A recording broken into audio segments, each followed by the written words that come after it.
back to the Luxe Boss channel. I hope that you guys are doing good, and thank you so much for clicking on today's Vlogmas video.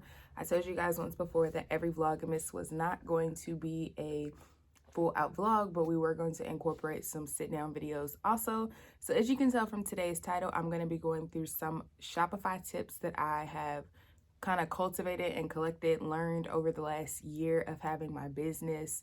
I think these tips are definitely going to be helpful, especially since a lot of people are getting ready to start businesses, launch their businesses in January. These are tips you definitely need to go into this thing with knowing, things that I had to just learn as I went through the process of setting up my store and just owning the store.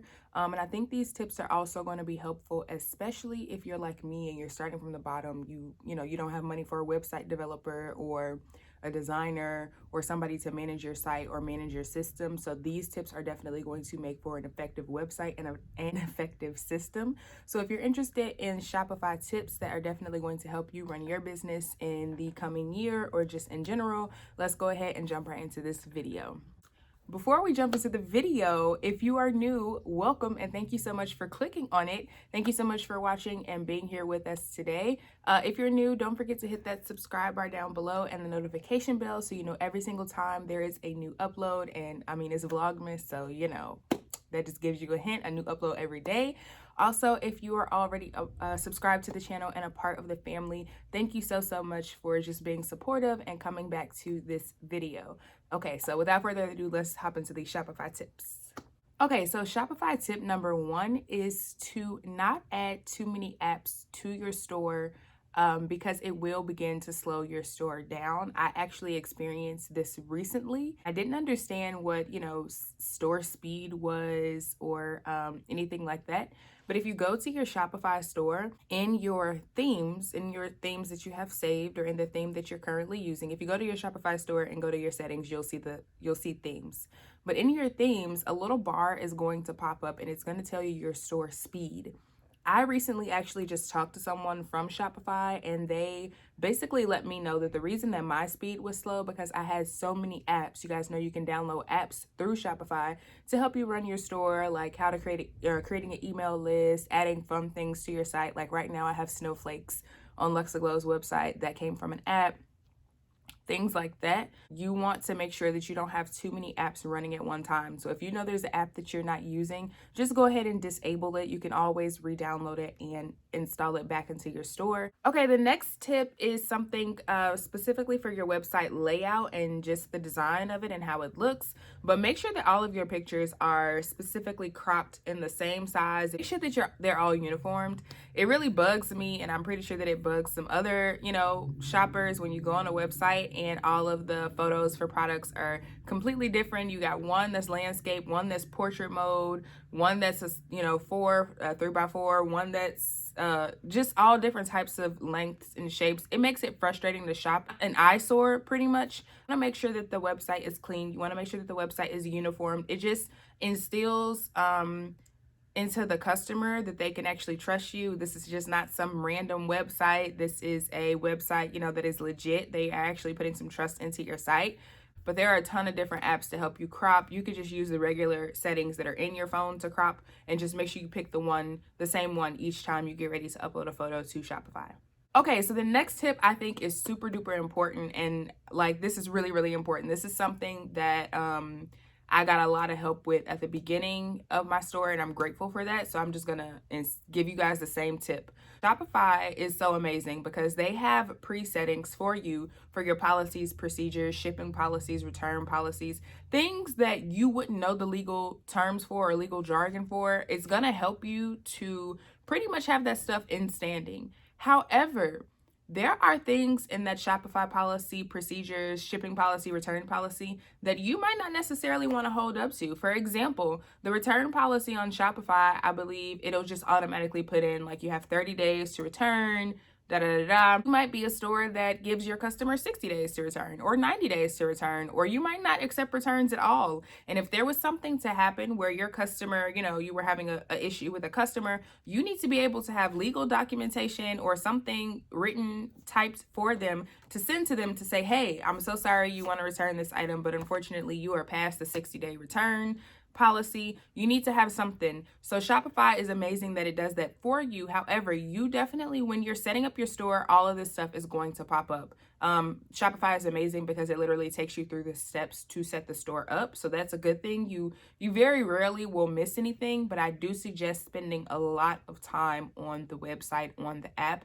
There are so many different things that can be added into Shopify and just so many things that go into it. They give you the basics during setup, but there's just a lot of stuff. There's stuff that I just even found out about and just learned about, even like your payout and all that stuff. You just want to make sure that you spend a lot of time. I would literally spend days if I were you with the website and setting it up. Don't wait until the week before your store launches. You should be setting your store up like months in advance. I personally set up my store back in October last year before launching last January, or this past January. So that just gives you a quick little insight on that. Yes, you definitely want to read through those policy procedures when they pop up for you to go ahead and, give the thumbs up that they're okay. Read through them first and make sure that the things that are on there actually fit your store, your store criteria. Very important that you read through these policies and procedures. Something that I personally learned the hard way, but is definitely super important. You want to be making sure that you're checking your inventory, if not bi-weekly, weekly, between the two. Sometimes, you might have moved a product off your shelf, or you might have, sold a product off of Shopify, outside of Shopify, and not remember to go back and update it. And then your customer goes and buys that product, and then you're like, dang, I don't have that anymore. We're sold out. Making sure to check your inventory weekly or bi-weekly is definitely important. I personally also keep a handwritten inventory. I'm just like that. I'm old school. Both. I personally do both. I keep a handwritten and I keep a spreadsheet, and I just update it. Granted, Shopify does have a full inventory system where you can change the quantities of things and stuff like that, but you never know when a system is going to crash. Shopify does have moments where it crashes, like your store will, not your personal, like your physical site store, but your Shopify location or your Shopify website will actually crash for like 30-40 minutes, and the only thing that you could do is go on your website. You can't really go into your Shopify. So making sure that you have all that backup is really, really important. So my next tip is that when you are designing your website and your website theme, keep in mind just the fact that, someone might be looking at this website on desktop and on mobile. Granted, Shopify does give you the option to view your website in all different capacities, whether it's mobile, tablet, or, a phone. But you just want to make sure that when you're designing it, you're constantly checking to see how that website is looking as the progression goes of your design between, desktop, mobile, and tablet, to make sure that the website looks good, because it might look great on desktop, but when you get to mobile, everything just looks too bunched up, or it might look too chaotic or too cluttered, or it just might not flow the way you want it to. So definitely check all of them. Not everyone shops on their desktop. Not everyone shops on their phone. Some people do use their tablet, vice versa. So just make sure that you're constantly checking what your website design is looking like as you're designing it on all three platforms. Okay, my next tip is to review your analytics as much as possible. I pretty much, from this entire first year in business, know when my sales are going to be high, when my sales are going to be low, when my, the best time for customers, that customers are going to shop, the best time to send out email marketing. I study those analytics quite a bit. I honestly would say I think I have gotten really good at watching analytics and looking at those Shopify graphs. Shopify, once again, is amazing because it calculates and pulls all of that information together for you. I think you can even print it in like a PDF file, which is awesome. So you can print it at the end of every month, or you can print it at the end of every quarter, which I highly suggest, because that'll give you something to look at for the next year. So for example, I recently just printed off each one of my quarters so that I can kind of project what next year is going to look like and what my busiest months are going to be. So studying your analytics is definitely going to just help you understand your store better. You want to understand your store to help you grow your store over time. So that is going to be very important, studying those analytics and reviewing them as often as you possibly can. Okay, the next one is to link your social media accounts. So if you go into your Shopify and you go into your website design, into your themes, you can go in there and you just have to scroll down. I think it's at the very bottom, but it'll ask you what type of things you want to add to your website if you go to your design. Your social media to your website is really important. A lot of stores do it, so you might as well. It's a great way that if a customer Googles you versus finding you on Facebook or Instagram or Twitter, they can Google you and then they can scroll down like, oh, they do have, social media. Let me go follow them on social media as well. It just encourages that back and forth. So I definitely suggest linking all of your social media platforms. And if you don't have social media platforms for your business, you need to hop on it. I feel like this is the perfect time, especially since it looks like all of these platforms are getting ready to change their algorithm yet again. So going into the new year, you might just want to hop on the end of this bandwagon of what we possibly know before we go into something we don't know. My next tip actually more so has to do with just something that you should do in general for your business, and that is to get a business bank account. Or if you're not ready to get a business bank account yet, set up a second checkings and savings, with your bank account until you are able to transfer that, in the coming months to a business bank account. I started like that. I started by just opening up a second checkings and savings. And then a few months later, I was able to, my bank was able to help me get a business bank account. I highly suggest doing that. And the reason being is, number one, you don't want your Shopify money to just be coming out of your personal account. Going in and coming out, sporadically. I talked about this in yesterday's Vlogmas about just how I separate my money from my store and how I separate, personal and keep the finances clear. So if you're interested in that, definitely go watch the vlog. All of the tips that I dropped yesterday about business are at the end of the vlog. You definitely want to have a separate bank account, especially for when Shopify bills you. Or sometimes I even had a month-long period where people were purchasing wholesale from me, and then before they even received their order, they were disputing it, kind of going against my policy and procedures, and Shopify will automatically take that money from you. So if that was my personal account and they tried to take X amount of dollars, that would have really hurt me in the long run, because they would have been taking my my personal money. So that is why it's important to have a separate bank account. I highly suggest it. If you're young and you need your parents' help, just let them know. I do think that if you're under 18, you do have to have a parent to help sign off on your bank account so that they could have, kind of help you oversee it, which I think is a good thing. That's just a helpful tip so that you can keep track of your finances. Okay, my next tip is to just make sure that you have clear photos. Nothing blurry. I talk about this all the time. Turn the flash on your camera. Get up against, something blank if you don't have a setup or anything. I told you guys I love to get whiteboards. You've seen me use them before. Whiteboards from Dollar Tree. It just makes everything look clean. You can put things in your photos, but just make sure that the person can actually see your product, whatever it is that you're selling. Clearly, lighting is important. If you have to take your pictures outside, do that. If you have to buy a little mini ring light, do that. They even have ring lights you can just clip onto your phone. Okay, another tip that I have is just something that you want to be mindful of. This probably should have been at the very beginning of the video, but Shopify does charge you monthly. I'm not exactly sure how Shopify does their billing, because I've had billing come out of my account at the end of the month, at the beginning of the month.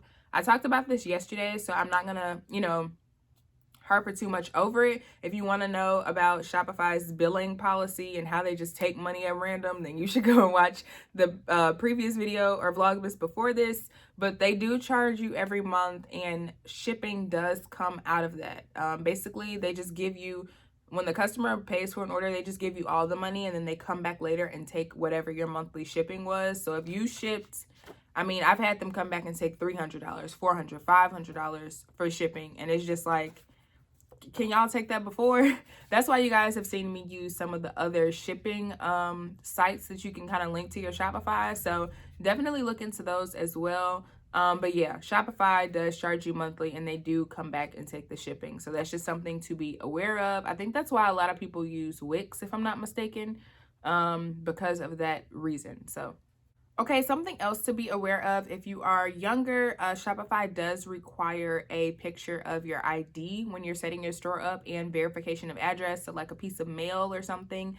You might be old enough to have an ID, and if you do, then you just need to take a picture of it and upload a piece of mail. It could even be like a college acceptance letter or a letter from your school or something like that. So that's just how you verify your payment and how you'll be able to actually receive your money. If not, I don't really know any other way that they deposit money. I think you have to have a bank account in order to get your money deposited, or a PayPal. PayPal is another good way to get your money and to even have customers pay. But just make sure that if you don't have an ID, you might want to just have your parent go ahead and set your Shopify up for you, just to, help you out with that. But most of you, I think, are older. Most of my audience is older. So if you should have your ID and your verification, and that process is pretty simple. It's not hard. You do have to have, when you link your bank account though, just be mindful that you do have to have your routing number and your your checking account number and your routing number.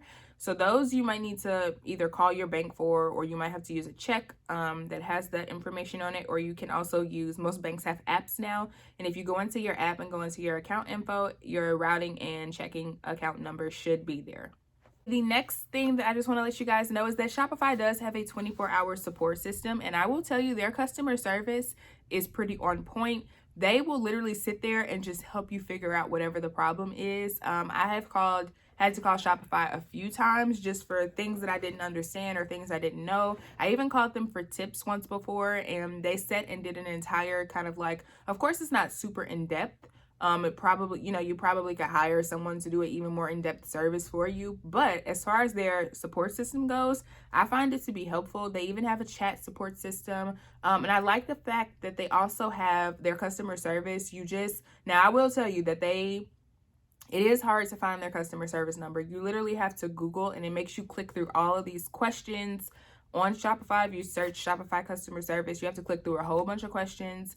They're going to ask you, what is your topic about for your question. They're going to give you all these answers, videos. You literally have to scroll through all of those pages just to find their support number. But the reason I love their support line is because you just type your number into the website and they give you a time frame that they're going to call you. You don't have to sit on the phone and wait, which is awesome. I wish more websites would do that, but their support system is pretty good. They will give you a full overview of your website. You can literally call them and just be like, hey, how's my website doing? Can you help me break down my analytics? Can you help me figure out, why this is happening or why that's happening? They will sit there and sit with you and figure it out. I've sat on the phone with a Shopify rep for like 45 minutes getting help on something. So they're pretty persistent and just staying, pretty persistent and consistent and staying connected to you and helping you with whatever you need. And they also, at the end, I think they give you like their personal email to, Shopify. So if you have a question, you could just stay connected with that representative. You can email them questions and stuff later on down the line. Okay, so my last tip, and this is something that I just think is going to help your store seem, again, more legit and help it be more secure for a customer, is to not use the Shopify free domain. For example, could y'all imagine having to type in luxe.aglow.shopify.com? I know that just starting off, sometimes, that's just what you have to do. However, y'all, you can literally get a domain on Shopify for $14 a year. I pay $14 a year to reactivate my domain. So I mean, $14, save $1 for 14 days, or save $1 a week until you get to whatever your goal is. You can purchase your domains off of Shopify, or you can use a second sort of like server website. I've never done that before. I just purchased mine right through Shopify. When I first set up my store, they gave me the option to purchase the particular domain name of my store because it was available. I suggest purchasing your domain. Like I said, I only pay $14 every single year. I'm pretty sure you can get one for cheaper if you wanted. So yeah, purchasing your domain name is just going to bring that security and kind of draw that customer in, so that they can understand this is a legit website. I am a business. I am here. We're here. And then they don't have to remember the full, luxeaglow.shopify.com. Sometimes people I know me personally, sometimes people just don't want to click on that, or sometimes people just don't want to have to type that in or go searching for that. So just purchasing the domain is going to eliminate the possibility of them, the customer not wanting to type the full domain into the website or into the search. Okay, y'all, so that is it for the Shopify tips, and I thank you again for watching. If you have enjoyed this video, don't forget to give this video a thumbs up, give me a comment down below, and I will talk to you guys in tomorrow's Vlogmas.